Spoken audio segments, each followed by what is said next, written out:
Hello everyone, welcome to यूनिमॉन्ग्स। कैसे हो प्यारे बच्चों? सब बढ़िया? प्रिपरेशन बढ़िया चल रही है? ग्रेट। मैं हूं शुभांशु जायसवाल, आपका ज्योग्राफी का ट्यूटर। तो जैसे कि अभी तक हमने कौन कौन से कंसेप्ट्स डिस्कस किए, हमने पढ़ा population, population distribution, population composition, primary activities, human development. सुन के अच्छा लग रहा है कि भाई ऑलमोस्ट 50% सिलेबस कंप्लीट हो गया है बुक 1 का। ठीक है, तो अब बात करते हैं, एक नया टॉपिक उठाते हैं। प्राइमरी एक्टिविटीज के बाद कौन सा है? Secondary activities. हम सेकेंडरी एक्टिविटीज को स्टार्ट कर रहे हैं यहाँ से। बहुत ही इंपॉर्टेंट हो जाता है आपका ये सीयूटी सिलेबस में, काफी क्वेश्चंस आने के चांसेस हैं इससे। ठीक है, चैप्टर कंपैरेटिवली थोड़ा सा बड़ा है एनसीईआरटी में भी।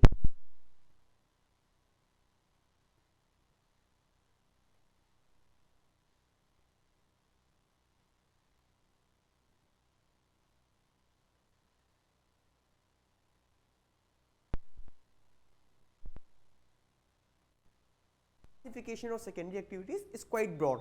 4 तरीके के क्लासिफिकेशन है, फिर उनके अंदर अलग अलग कैटेगरी है। एंड थर्ड पार्ट में हम डिस्कस करेंगे कुछ मेजर इंडस्ट्रीज जैसे iron and steel industry, cotton textile industry, high tech industry और उनका डिस्ट्रीब्यूशन कि वो वर्ल्ड में कहाँ कहाँ फैले हैं, कहाँ कहाँ पे उनका डिस्ट्रीब्यूशन है। ठीक है, एंड इसी के एसोसिएटेड जो कुछ टर्म्स आएंगे उनको भी हम देख लेंगे। तो चलिए स्टार्ट करते हैं। चलिए नाउ फर्स्ट ऑफ ऑल कि भाई सेकेंडरी एक्टिविटी क्या होती है, एक क्विक रिकैप करते हैं। मैंने आपको पहले भी सेम चीजें बताई हुई हैं कि भाई सबसे पहली बात तो अब जैसे कोई भी एक्टिविटी, इकोनॉमिक एक्टिविटी कब होती है? जब उससे हम इनकम जनरेट करते हैं। ठीक है, जैसे मेरा आपको पढ़ाना ये एक इकोनॉमिक एक्टिविटी है। ठीक है, बट मेरे पापा का मुझे पढ़ाना शायद एक इकोनॉमिक एक्टिविटी नहीं है। क्यों? क्योंकि उससे वो इनकम जनरेट नहीं कर रहे हैं। राइट, तो इकोनॉमिक एक्टिविटीज वो होती हैं जिससे आप इनकम जनरेट कर रहे हो। फिर ये 4 तरीके की हैं। प्राइमरी जो जिसमें आप नेचर को यूज कर रहे हो, ठीक है, नेचर को यूज कर रहे हो, नेचुरल रिसोर्सेज को यूज कर रहे हो। ठीक है, सेकेंडरी की हम बात करें तो जो नेचुरल रिसोर्सेस आपने पाए हैं इनको आप इन रॉ मटेरियल्स हो, क्योंकि प्राइमरी में क्या होता है, आप रॉ मटेरियल निकाल रहे हो। ठीक है, अब सेकेंडरी में क्या होगा कि आप इनको वैल्यूएबल प्रोडक्ट्स में कन्वर्ट करते हो। अच्छे से समझो, कॉटन है, कभी कॉटन का खेत अगर आपने देखा हो, ठीक है, या for that matter sugar cane का खेत, गन्ने का। ठीक है, तो अब भाई गन्ने से तो ऐसा नहीं होगा ना डेली चाय में चीनी डालना है या मिठास लानी है तो डेली एक गन्ना निचोड़ रहे हैं। नहीं, हमें क्या चाहिए? हमें चीनी चाहिए, ब्राउन शुगर, व्हाइट शुगर, जो भी, हमें मिठास के लिए कुछ और चाहिए। गन्ना को ऐसे डेली स्क्वीज नहीं किया जा सकता। तो हम क्या करेंगे?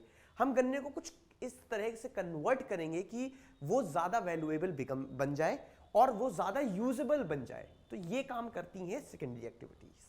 ठीक है, तो सेकेंडरी एक्टिविटीज क्या करती हैं? आपके नेचुरल प्रोडक्ट्स जो होते हैं प्राइमरी एक्टिविटीज से जो पाए जाते हैं उनको और ज्यादा यूजेबल और ज्यादा कंफर्टेबल बनाती हैं। ठीक है, और सेकेंडरी एक्टिविटीज में जब आपका प्रोडक्ट बन गया, product is here ready to use. ठीक है, तो इसमें भी 2 चीजें होती है, ऑलमोस्ट रेडी टू यूज है। ठीक है, अब इस प्रोडक्ट को आपके घर तक कौन पहुंचाता है? Tertiary activities. ठीक है, तो ये था आपका प्राइमरी, सेकेंडरी, टर्शरी एक्टिविटी। तो चलिए सेकेंडरी एक्टिविटीज के बारे में बात करते हैं। अब सेकेंडरी एक्टिविटीज कौन सी होती हैं? पहली बात तो सेकेंडरी एक्टिविटीज में क्या आ गया? एक तो मैन्युफैक्चरिंग हो गया।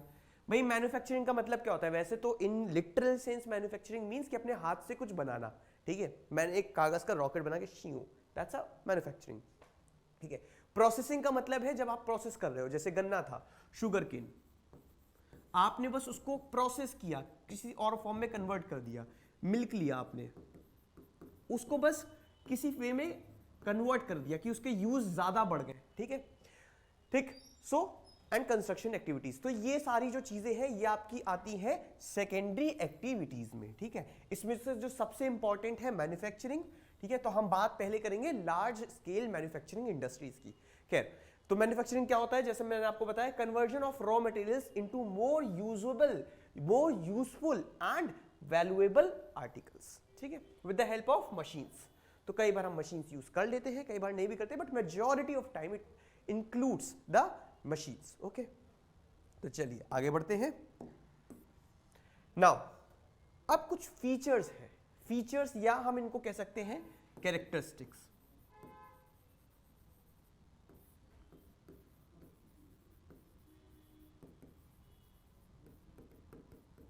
ठीक है, शॉर्ट में बताते हैं। नंबर 1, स्पेशलाइजेशन कैरेक्टरिस्टिक्स या फीचर्स क्या होता है? कहने का अर्थ यह है कि आप कोई भी इंडस्ट्री उठा लो, ठीक है, कोई भी फैक्ट्री उठा लो, आपको ये चीजें देखने को मिलेंगी, ठीक है। तो कॉमन है ये सब, सारी फैक्ट्रीज या सारी इंडस्ट्रीज में ये चीजें कॉमन है, इसीलिए हम इनको क्या कहेंगे? फीचर्स या कैरेक्टरिस्टिक, ठीक है। चलिए स्टार्ट करते हैं। Number 1 is specialisation of skills. Specialisation of skill का मतलब क्या है?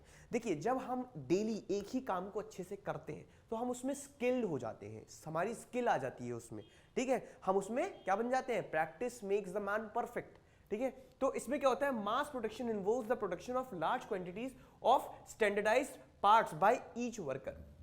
क्या होता है? जब भी आप बड़ी सी फैक्ट्री, लेट्स अज्यूम कि हमें एक फैक्ट्री एस्टैब्लिश करनी है बिस्किट की, ठीक है, तो अब उसमें ऐसा नहीं हो सकता कि एक दिन कोई बंदा कंप्यूटर का काम कर रहा है, दूसरे दिन ऑपरेशंस का काम कर रहा है, तीसरे दिन फाइनेंस का कर रहा है। नहीं, ऐसा पॉसिबल ही नहीं है, ठीक है। मैं भी हूं, अगर आप मेरे से जैसे फॉर एग्जांपल टीचिंग करवा रहे हो, maybe I am very good at it, but अगर आप मेरे को ऑपरेशंस का काम दे दो, या लेट्स से आपने मुझे फाइनेंसेस का काम दे दिया कि सर आप यूनिमॉन्क्स के जरा अकाउंट संभाल लो, क्या पता मेरी बैंड बच जाए, ठीक है।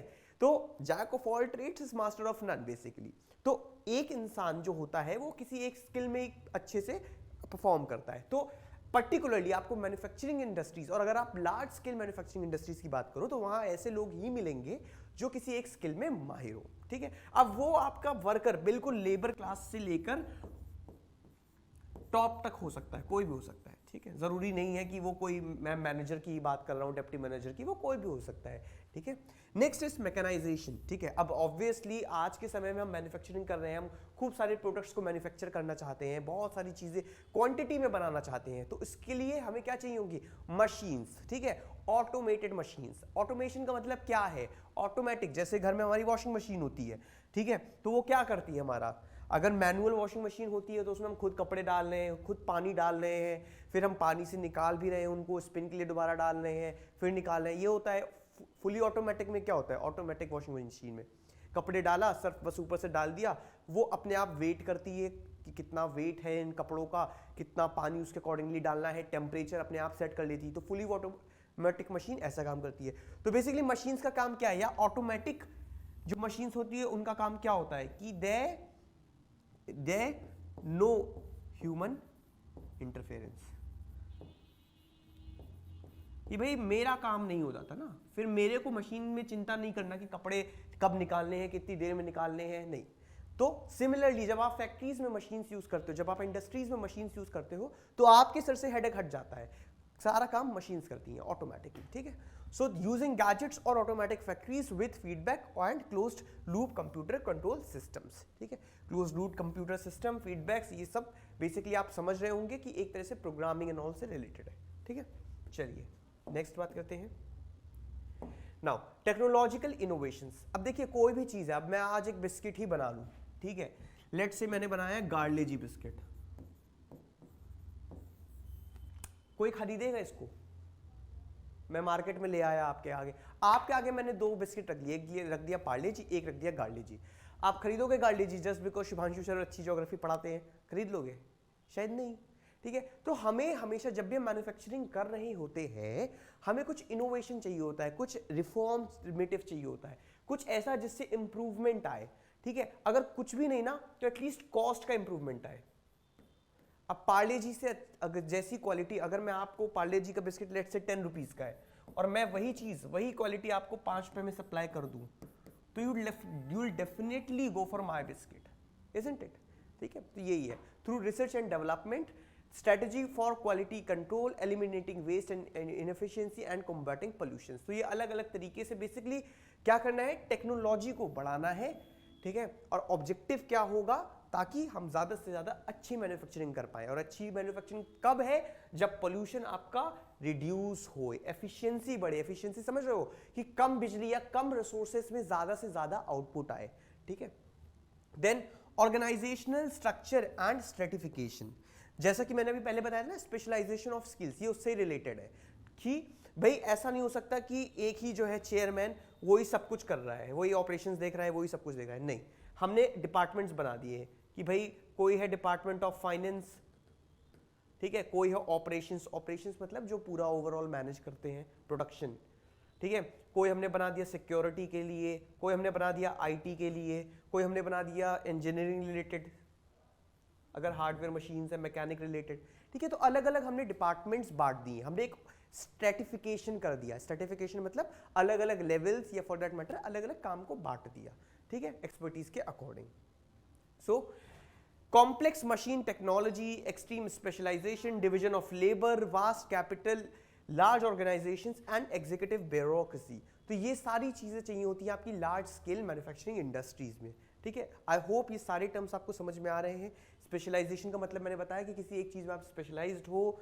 डिवीजन ऑफ लेबर की भाई काम बटा हुआ है, ठीक है। वास्ट कैपिटल, कैपिटल का मतलब क्या है? पैसा, पैसा, ठीक है। Large organisations and executive bureaucracy. चलिए आगे बढ़ते हैं। Now uneven geographic distribution. अब क्या होता है कि देखिए कभी भी ऐसा नहीं होगा कि आप इंडिया की बात कर लो या फॉर दैट मैटर कहीं की भी बात कर लो, कोई भी इंडस्ट्री उठा लो, ऐसा नहीं होगा कि पूरे वर्ल्ड में वो इवनली डिस्ट्रीब्यूटेड है। क्यों? क्योंकि भाई इंडस्ट्रीज में अभी मैंने क्या बताया, सेकेंडरी एक्टिविटीज किससे काम ले रही हैं? स्टार्टिंग तो सारी हुई थी प्राइमरी एक्टिविटी से ना। अगर आप मेटल इंडस्ट्रीज की बात करो तो मेटल कहां से आ रहा है? मिनरल ओर से। वो कहां से आ रहा है? Mining. Mining is what? Primary activities, है ना। तो कोई भी चीज हो, एग्रीकल्चरल की बात कर लो, food processing industry, food processing industries like Amul, it is a secondary activity, ठीक है। बट उसके लिए रॉ मटेरियल कहां से आ रहा है? दूध कहां से आ रहा है? वो तो प्राइमरी एक्टिविटी है, डेयरी। तो प्राइमरी एक्टिविटी से सब आ रहा है। अब ये तो हर जगह सेम है नहीं, माइनिंग हर जगह नहीं कर सकते हो। अपने घर के नीचे खोदना शुरू कर दो, सोना मिल जाएगा। अपने घर के नीचे खोदना शुरू कर दो, कॉपर मिल जाएगा। आपके यहाँ नहीं मिल रहा बट झारखंड साइड तो मिल सकता है। तो अनइवन है, availability of raw material is uneven, that is why you can't set up industries everywhere, they are uneven, ठीक है। तो ये अभी हम आगे और देखेंगे। So major concentrations in the region which rich in minerals and other resources. तो भाई प्राइमरी एक्टिविटीज के लिए जो रिसोर्सेज चाहिए वो जहां जहां पर होंगे वहीं पर आपकी सेकेंडरी एक्टिविटीज की कंसंट्रेशन होगी, ठीक है। इन शॉर्ट वर्ल्ड में जिन हिस्सों में भी ज्यादा मिनरल्स होंगे, ज्यादा नेचुरल रिसोर्सेस होंगे, ऑब्वियसली वहीं पर सेकेंडरी एक्टिविटीज भी ज्यादा होंगी, मैन्युफैक्चरिंग वहीं पर ज्यादा होगी, ठीक है। They cover less than 10% of the world's land area. और मैंने जो अभी बात बोली कि वर्ल्ड के वो हिस्से, तो वो हिस्से कौन से हैं जो 10% एरिया को कवर करते हैं। और जो इनमें नेशंस हैं, ठीक है, जिन नेशंस में ये कंट्रीज या ये एरिया लाया करता है, they have become the centres of economic and political power. तो भाई उनकी इकोनॉमिक पावर भी बढ़ती है और पॉलिटिकल पावर भी बढ़ती है। बहुत अच्छा एग्जांपल है मिडिल ईस्ट, ठीक है। इनमें वो कंट्रीज जिनको मिनरल ऑयल मिल गया, ठीक है, पहले तो उनके पास मिनरल ऑयल नहीं था। दुबई हो गया या यूएई हो गया, इन सब की आप हालत देखो। पहले जब उनके पास मिनरल ऑयल उन्होंने डिस्कवर नहीं किया था या एक्सपोर्ट नहीं कर रहे तब उनकी कंडीशन देखिए और आज देखिए। सिर्फ रिसोर्सेस पाने के बाद, सिर्फ उनको प्राइमरी में उन्होंने रिसोर्स को निकाला और सेकेंडरी उनको प्रोसेस किया, बाहर भेजा, सिर्फ इन दोनों सेक्टर्स से उनका कितना एम्प्लॉयमेंट, कितना डेवलपमेंट हो गया है कि they are becoming so rich today, ठीक है, दे आर एक्सट्रीमली रिच। चलिए आई होप ये आपको समझ में आ गया हो। तो ये वो फैक्टर्स थे जो आपके फीचर्स हैं, जो कैरेक्टरिस्टिक्स हैं इंडस्ट्रीज के, ठीक है। चलो अब बात करते हैं लोकेशन, ठीक है। तो अभी जैसे मैंने बताया कि लोकेशन जो है किस पे प्राइमरीली डिपेंड करेगी? रॉ मटेरियल, ठीक है। बट क्या सिर्फ रॉ मटेरियल पे ही डिपेंड करेगी? सोच के देखो, तुमने ऐसी जगह तुम्हें सोने मिल गया, मान लो लेट्स से तुम्हें पता चल गया कि भाई वहाँ एक वर्ल्ड का एक हिस्सा है, लेट्स से दिस, यहाँ पे नीचे सोना है, ठीक है। बट अब तुम्हें पता चल रहा है कि भाई ये मारियाना ट्रेंच से भी डीप है, ठीक है। मारियाना ट्रेंच आपको पता होगा डीपेस्ट पॉइंट अभी तक जो डिस्कवर किया गया है वो है, तो उससे भी डीप है ये। तो भाई वहाँ जाने के लिए तो अभी टेक्नोलॉजी बनाई ही नहीं इंसानों ने, तो किया क्या जाए। तो ऐसा नहीं है कि सिर्फ यही इंपॉर्टेंट है। कहने का मतलब ये है कि जो आपकी लोकेशन ऑफ इंडस्ट्री है, it is affected by several geographical and non geographical factors, ठीक है। तो जैसे ज्योग्राफी है कि अवेलेबिलिटी ऑफ रॉ मटेरियल कहाँ पे है, वहीं पे प्राइमरी एक्टिविटीज होने लगेंगी, वहीं पे सेकेंडरी एक्टिविटीज। बट उनके अलावा भी जब जैसे इलेक्ट्रिसिटी, अब कहीं पे कोई ऐसा देश है जहां पर इलेक्ट्रिसिटी ही नहीं है, वहां पे कैसे आप काम करोगे, कैसे इंडस्ट्री सेट करोगे? कहीं पे पानी ही नहीं है, अब कोई ऐसी इंडस्ट्री है जिसके लिए पानी चाहिए, वहां पे अगर लोकेशन में पानी ही नहीं है तो आप कैसे सेटअप करोगे? ठीक है, तो industries are located at points where production costs are minimal. भाई इंडस्ट्री हम सेट क्यों कर रहे हैं? अगेन पैसा, मनी मनी मनी, ठीक है। और ये एक बिजनेस का फॉर्मूला है, बहुत आसान है, बहुत सिंपल है कि भाई बिजनेस, अच्छा बिजनेस की पहचान क्या है? कि जिसमें आपको प्रॉफिट ज्यादा से ज्यादा मिले। और प्रॉफिट ज्यादा से ज्यादा करने के लिए क्या करना पड़ता है आपको? कॉस्ट कम से कम, ठीक है।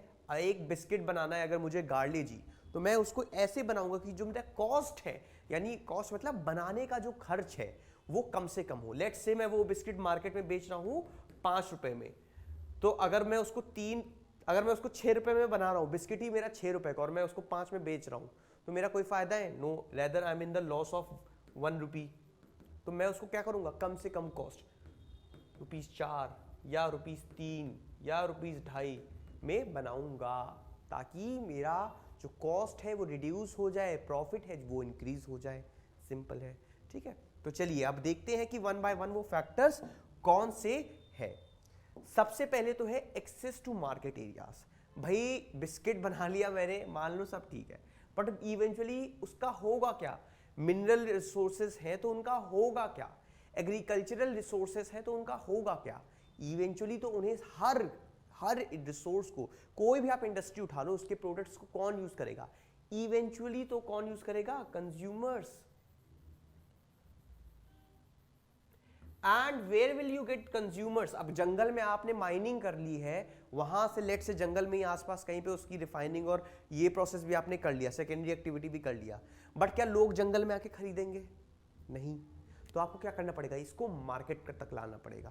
क्यों? क्योंकि मार्केट में आपको मिलते हैं कंज्यूमर्स हु हैव डिमांड। अब मैं ऐसा बिस्किट बना दूं जिसकी कोई डिमांड ही नहीं है, तो क्या फायदा होगा? ठीक है। Second, have purchasing power. मैं इतना महंगा बना दूं, अगर मैं एक ऐसी कंट्री में रहूं जहां पे ₹5 भी बहुत महंगा है, तो क्या मेरे बिस्किट बनाने का कोई फायदा हुआ? नहीं। क्यों? क्योंकि लोगों के पास पैसा नहीं होगा, परचेजिंग पावर नहीं होगी, तो वो खरीदेंगे ही नहीं। ठीक है, इससे रिलेटेड एक मैंने इंक्लूड करी है, ये आपके एनसीईआरटी में तो नहीं है, बट एक बार देख लो। तो ये वो एरियाज हैं वर्ल्ड के जो ग्लोबल मार्केट्स कहलाते हैं। ठीक है, हम बात करें तो आपका नॉर्थ अमेरिका, इसमें भी पर्टिकुलरली दो वेस्टर्न पार्ट, ठीक है, सॉरी ईस्टर्न। फिर आप बात करो तो यूरोप का जो है western part, west of Europe, इसी में आपका France, Germany, Spain, Italy, UK, ये सब आ जाते हैं।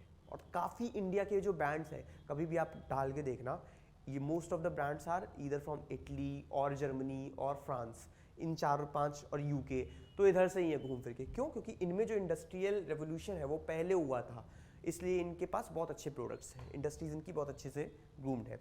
ठीक है, फिर यूएस हो गया आपका, नॉर्थ अमेरिका। ठीक है, अब अगर हम इधर की बात करें तो जापान की भी मार्केट जो है बहुत डेवलप्ड है।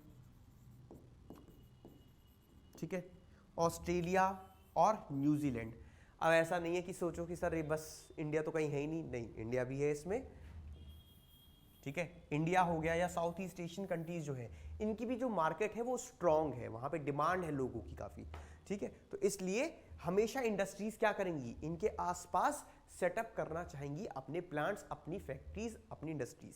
ठीक है, क्यों? क्योंकि इसी से उनका जो है कॉस्ट रिड्यूस होगा। सेकेंड हमने बात करी access to sources of energy. भाई फोन भी जो आपका है बिना बैटरी के नहीं चलता है, तो इंडस्ट्रीज भी, इतनी बड़ी बड़ी मशीन्स कैसे चलेंगी बिना बैटरी के, बिना इलेक्ट्रिसिटी के, या for that matter any kind of energy. तो coal, petroleum and hydro electricity are the main sources of energy. Industries like aluminium industry using more power are located close to these sources. क्यों? क्योंकि जितनी दूर आपकी electricity का source होगा, transportation cost increase हो जाएगा, इलेक्ट्रिसिटी को लाने में भी कुछ लॉस होगा। ठीक है, ये चीज है, उतने दूर आपको तार वार बिछवाने पड़ेंगे एक्सेट्रा। चलिए आगे बात करते हैं। There access to labour supply. ठीक है, ऑल्दो ये फैक्टर थोड़ा सा डिमिनिश हो गया है अब, बट स्टिल मशीन्स को रन कौन करेगा? मशीन्स को इवेंचुअली इंसान ही तो चलाएंगे ना, है ना? तो आपने ऐसी जगह जाके सेट कर दी इंडस्ट्री जहां पे लोग ही नहीं है, नील बटे सन्नाटा, तो वहां पे कौन काम करेगा भाई? लोग नहीं होंगे तो मशीन्स अपने आप तो नहीं चल सकती है ना। तो इसलिए आपको लेबर सप्लाई चाहिए, ठीक है, वो भी स्किल्ड, ठीक है, क्योंकि आप मैन्युफैक्चरिंग इंडस्ट्रीज में बात कर रहे हो भाई, वहां पे हर चीज प्रोफेशनल, हमने भी बात करी ना, स्पेशलाइज्ड इन स्किल्स चाहिए आपको, ठीक है। Then access to raw material, ये जो बहुत ही ज्यादा इंपॉर्टेंट चीज है, मैंने सबसे पहले आपको यही बताई थी कि भाई रॉ मटेरियल की अवेलेबिलिटी के अनुसार जो है लोकेशन ऑफ इंडस्ट्री वेरी करती है, ठीक है। इसमें भी अलग अलग है। अब जैसे कोई चीप है, अगर रॉ मटेरियल चीप है, ठीक है, लेट से भूसा हो गया, पारा हो गया, या ऐसी कोई सस्ती चीज है, चीप है, उसको पता चला ट्रांसपोर्ट करके कहीं दूर ले जा रहे हैं तो उसमें ही कॉस्ट लग गया, मैंने बताया था ना। अब लेट से कि गन्ना है, अब गोभी है, मान लो गोभी, आप गोभी से कुछ बना रहे हो, लेट से 10 रुपए की एक गोभी है, ठीक है, अब उसको ट्रांसपोर्ट करने में ही आपके 5 रुपए लग गए, तो भाई क्या फायदा हुआ? इसलिए हम क्या करेंगे, इसको प्लांट के ऐसी जगह रखेंगे जहां पर आसपास अवेलेबल हो गोभी, ठीक है, बल्कि ज्यादा सस्ता, और बल्कि बल्कि मींस हैवी। अब हैवी है तो क्या होगा, ट्रांसपोर्टेशन कॉस्ट बढ़ेगा फिर से, ठीक है। तो जो आपकी हैवी इंडस्ट्रीज होती हैं, जैसे स्टील इंडस्ट्री, तो इसके लिए क्या चाहिए होता है, बहुत ज्यादा आयरन के ओर वगैरह चाहिए होते हैं, तो ये कहाँ आप स्टैब्लिश करोगे? आप इतनी दूर से लाओगे तो कॉस्ट बढ़ेगा, इसलिए आप आसपास ही स्टैब्लिश कर दोगे, ठीक है। पेरिशेबल, पेरिशेबल का मतलब होता है कितनी जल्दी वो यूज, मतलब खराब हो जाएंगे, बेसिकली पेरिश हो जाएंगे, ठीक है। तो जैसे दूध है, उसकी कुछ लाइफ होती है, उसके टाइम के बाद वो खराब हो जाता है ना। ठंड में बेशक चल जाता है थोड़े देर ज्यादा दिन, गर्मियों में तो बहुत जल्दी खराब हो जाता है दूध, तो हमें उससे पहले ही खराब होए उससे पहले ही हमें सेट करना पड़ेगा, है ना। अब जैसे अमूल है, सोचो ना, अमूल वाले गुजरात में ही उन्होंने क्यों सेट किया, वो लद्दाख में भी कर सकते थे, है ना, बट फिर लद्दाख में अगर गुजरात से डेली दूध आता तो खराब हो जाता ना, इसलिए, ठीक है। Weight losing materials are based close to the sources, तो ये सब क्लोज टू द सोर्स, ठीक है, स्टील, डेयरी प्रोडक्ट्स एक्सेट्रा, ठीक है। तो ये आपके वो फैक्टर्स हैं। देन आता है आपका ट्रांसपोर्टेशन एंड कम्युनिकेशन फैसिलिटीज। माना कि आपने सब रिड्यूस कर दिया, ट्रांसपोर्टेशन कॉस्ट सबसे रिड्यूस कर दिया, but still you need transportation. Final products को इवेंचुअली कंज्यूमर तक ले जाने के लिए आपको रोड चाहिए, ठीक है, रेल चाहिए, एयर चाहिए, तो ये चीजें आपके लिए जरूरी है, तभी आपका जो प्रोडक्ट है वो कंज्यूमर तक पहुंच पाएगा, ठीक है। So for exchange and management of information, cost of transportation plays an important role. तो मैंने अभी तक आपको यही समझाया है कि कॉस्ट जो है इसका बहुत मैटर करता है, ठीक है। चलिए आगे बढ़ते हैं। Access to agglomeration economies. अब एग्लोमरेशन का मतलब क्या होता है बच्चों? एग्लोमरेशन का मतलब होता है कलेक्शन। देखो अब इसका मतलब क्या है, होता क्या है कि किसी एरिया में, न्यू एरिया है, मान लो इंडस्ट्रियल एरिया है, वहां पे ऑलरेडी खूब सारी इंडस्ट्रीज सेटल्ड है, तो अब कोई जब वहां पे न्यू इंडस्ट्री जाती है तो उसके लिए कंपैरेटिवली इजी हो जाता है वहां पर, मतलब क्योंकि उसको बेनिफिट मिल जाते हैं कुछ। कैसे? आप सोच के देखो, आपको ही मैं कहूं कि ये 2 एरियाज है, ठीक है, यहाँ पे ऑलरेडी इस सोसाइटी में कई लोग रह रहे हैं, और दूसरी ये है बिल्कुल खाली है, आप किस में जाना पसंद करोगे? अगर आप एकदम ही बुद्धा की तरह शांति लवर हो तो may be you will go here, but perhaps this is not the smart choice. Why? Because man is a social animal. If you go and stay there, तुमको eventually resources चाहिए होंगे, facilities चाहिए होंगी, health चाहिए, education चाहिए, medical facilities चाहिए, ये सब कहाँ से लाओगे? तो इसलिए you will rather end up being here, क्योंकि जब यहाँ पर ऑलरेडी लोग हैं तो आसपास फैसिलिटीज भी है। सेम चीज इस इंडस्ट्री के लिए होता है, ऑलरेडी अगर वहाँ पे कुछ इंडस्ट्रीज सेटअप है तो आपसे उनको ट्रांसपोर्टेशन, इलेक्ट्रिसिटी, ये सब ऑलरेडी वहाँ पे चल रहा है, तो ईजी होता है वहाँ पे आपके लिए सेटअप करना, ठीक है। So basically it refers to the benefits derive from the linkages that exist between different industries, ठीक है। द स्मॉल इंडस्ट्रीज और एंसिलरी, एंसिलरी का मतलब होता है हेल्पिंग, तो जो छोटी छोटी इंडस्ट्रीज होती हैं, they like to operate near leader industries to benefit. जो बड़ी बड़ी इंडस्ट्रीज होती है ना, उनके आसपास ही वो जाकर स्टैब्लिश होना पसंद करती हैं, इससे क्या होता है, उनको बेनिफिट मिलता है, ठीक है। तो ये थे आपके वो फैक्टर्स जिनसे location of industry is affected. एक लास्ट और है गवर्नमेंट पॉलिसी। अब गवर्नमेंट पॉलिसी क्या होता है, देखिए गवर्नमेंट बेसिकली क्या करेगी, इंडस्ट्रीज को अपने बूम करना चाहेगी। जैसे मैंने एग्जांपल दिया था आपको मिडिल ईस्ट में, वहाँ पे भाई मिनरल की बात करें या पेट्रोलियम की बात करें, मिनरल ऑयल वगैरह की, तो उनसे ही वो आज कंट्रीज इतनी ज़्यादा डेवलप हुई हैं। तो बेसिकली हर गवर्नमेंट चाहेगी कि उनकी कंट्री में जो भी जोग्राफी नेचर ने दिया है, जो भी रिसोर्सेज हैं कम ज़्यादा, उसका वो बेस्ट यूज़ करें, ठीक है। यानी ज़्यादा से ज़्यादा इंडस्ट्रियलाइजेशन। आज चाइना का इतना राइज क्यों है, चाइना ने ऐसा क्या कर दिया, कुछ नहीं किया, उन्होंने बस अपनी इंडस्ट्रीज, अपनी मैन्युफैक्चरिंग में इतना फोकस किया कि आज चाइना की हेजीमनी हो रही है वर्ल्ड में, राइट। तो गवर्नमेंट ऐसी पॉलिसीज लाती है जिससे उनका जो इंडस्ट्रीज है, मैन्युफैक्चरिंग सेक्टर है, वो राइज करे, ठीक है। अब जैसे आप एग्जांपल लो, चाइना की ही बात कर रहा था मैं, तो चाइना में भी स्पेशल इकोनॉमिक जोन्स बनाए उनकी गवर्नमेंट ने, जहां पर अच्छे खासे टैक्सेशन रिलीफ मिले इंडस्ट्रीज सेटअप करने के लिए। तो जो इन्होंने, जिन लोगों ने यहाँ पे इंडस्ट्री सेट किया, उनको फायदा था, गवर्नमेंट को ये फायदा था कि ओवरऑल इंडस्ट्रियल सेक्टर इनका इंप्रूव हुआ, ठीक है। और उसका रिजल्ट हम आज देख सकते हैं चाइना का। अगर हम यूएस की बात करें, वहां पे भी आपकी EEZ है, एक्सक्लूसिव इकोनॉमिक जोन। तो यहाँ पे भी वो जोन्स हैं बेसिकली जहाँ पे गवर्नमेंट इनको रिलैक्सेशन देखती है। अच्छा, एक चीज़ देखने वाली है कि इसमें देखो, इसमें भी ये सी के पास है, इसमें भी, क्यों, सोचो, अगेन ट्रांसपोर्टेशन, ठीक है। देन इंडिया की भी बात करें तो इंडिया में भी स्पेशल इकोनॉमिक जोन्स कई सारे बनाए हैं गवर्नमेंट ने, ठीक है। ये है, इनको हम ऑल्दो इंडिया वाली बुक में कवर करेंगे, डोंट वरी। तो बेसिकली गवर्नमेंट ये क्यों बनाती है, ताकि इंडस्ट्रियल सेक्टर वहाँ का बूम करे। For balanced economic development government promote करती है various regions by setting up industries in a particular between industrial areas, ठीक है। तो ये थे वो फैक्टर्स आपके जो लोकेशन ऑफ इंडस्ट्री को डिटरमाइन करते हैं, ठीक है। हमने मार्केट की बात करी कि भाई मार्केट होनी चाहिए, आसपास लोग होने चाहिए, उनकी डिमांड होनी चाहिए और उनके पास परचेजिंग पावर होनी चाहिए, ट्रांसपोर्ट फैसिलिटी होनी चाहिए, लेबर होना चाहिए, भाई काम तो वही करेगा, एनर्जी चाहिए फैक्ट्री चलाने के लिए, रॉ मटेरियल चाहिए, भाई उससे ही तो स्टार्टिंग होगी, गवर्नमेंट की पॉलिसी सपोर्टिव होनी चाहिए, ठीक है। साइट बेसिकली ठीक ठाक प्लेन हो, अब आप एकदम लद्दाख या हिमालय जैसी जगह पे भी आप इंडस्ट्री सेट नहीं कर सकते। कैपिटल, पैसा तो भाई सबसे ज़रूरी है। तो ये वो फैक्टर्स हैं जो लोकेशन ऑफ इंडस्ट्री को डिटरमाइन करते हैं, ठीक है। बहुत इजी था, इससे आई एम श्योर कि कोई भी क्वेश्चन आएगा तो आप इजीली टैकल कर सकते हो।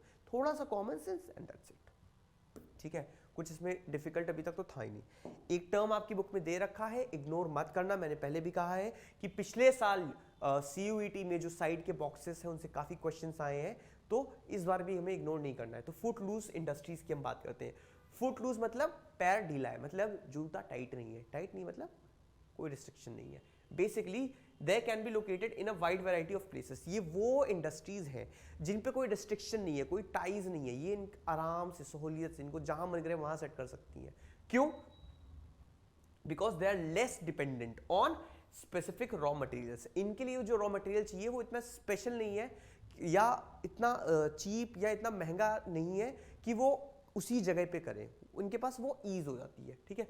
Most of the raw materials और products are small and light and can be transported easily, ठीक है। तो इनके जो प्रोडक्ट्स होते हैं या रॉ मटेरियल, प्रोडक्ट मतलब फाइनल प्रोडक्ट जो इन्होंने बनाया है, रॉ मटेरियल मतलब जो इंडस्ट्री को मिला है, ठीक है। प्रोडक्ट ये है जो आपने इंडस्ट्री ने बनाया है, ठीक है। वो छोटे होते हैं, लाइट होते हैं, तो उनका transportation is not a big thing, ठीक है। जैसे फॉर एग्जांपल, एंड इनका क्या होता है कि लो वॉल्यूम, कम मात्रा में बनाते हैं बट हाई वैल्यू चीजें बनाते हैं, ठीक है। एग्जांपल हो गया जैसे हनी, शहद, ठीक है। वो आप कहीं पे भी इर्रिस्पेक्टिव ऑफ ज्योग्राफी कर सकते हो उसकी फार्मिंग, ठीक है। वॉच मेकिंग, घड़ी बनाने का बिजनेस, ठीक है। तो जो घड़ी बन रही है इवेंचुअली, वो तो भाई इतनी बल्कि नहीं है, कोई बहुत ज्यादा हैवी नहीं है, ठीक है, और वैल्यूएबल भी है, तो आप कहीं पे भी सेट कर सकते हो। डायमंड, ठीक है, सोचो। देन कंप्यूटर चिप्स एक्सेट्रा। तो एग्जांपल्स ऑफ फूडलूस इंडस्ट्री भी से भी एक क्वेश्चन आ सकता है। तो याद रखना, ये वो प्रोडक्ट्स होते हैं जिनकी वॉल्यूम यानी जो प्रोडक्शन है वो कम होता है। बहुत ज्यादा प्रोडक्ट नहीं बनाते हैं ये, बट वैल्यू बहुत हाई होती है, ठीक है। क्योंकि डायमंड सबसे बेस्ट एग्जांपल है डायमंड, ठीक है। छोटी सी चीज है बट कितनी महंगी है। तो ये था आपका जो है लेक्चर का पार्ट 1 सेकेंडरी एक्टिविटीज का। आज की ये लेक्चर हम यहीं पे स्टॉप करते हैं, क्योंकि मैंने आपको बताया था कि चैप्टर लेंदी है। इसके अगला पार्ट जो है, अब जो हमें करना है वो क्या है, क्लासिफिकेशन ऑफ इंडस्ट्रीज, अलग अलग तरीके से हम इंडस्ट्रीज को क्लासिफाई करेंगे। ये हम करते हैं नेक्स्ट लेक्चर में, नेक्स्ट पार्ट में। Thank you so much for watching this video. In case कोई भी डाउट है तो आप हमें हमेशा रीच आउट कर सकते हैं। Happy learning guys.